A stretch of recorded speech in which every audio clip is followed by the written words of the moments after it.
The vibration of air perceived by our ears.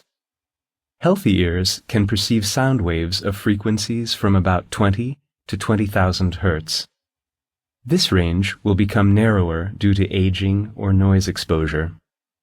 Sound waves create signals in the inner ear, which are transmitted to the auditory cortex by the cochlear nerve and auditory pathway.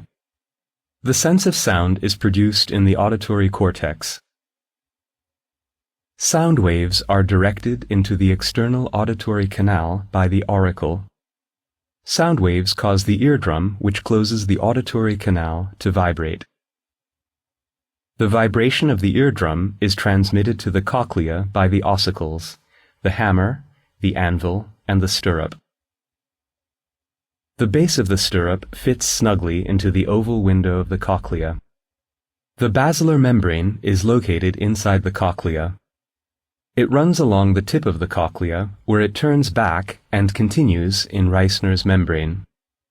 The membranes divide the cochlea longitudinally into three cavities: the scala tympani, the scala media, and the scala vestibuli. The cochlea is filled with a fluid, which is vibrated by the stirrup. Higher frequency sounds cause vibrations of higher frequency in the liquid, which are absorbed in the initial section of the membrane.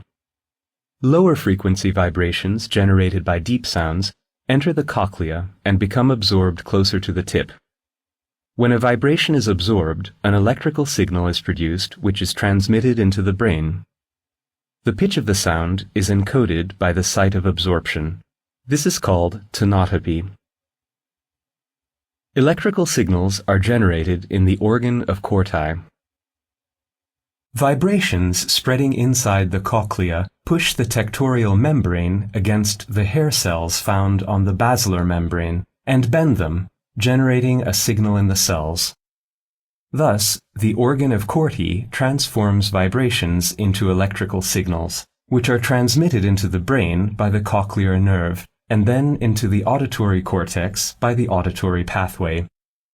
Finally, the sense of sound is produced in the cerebral cortex.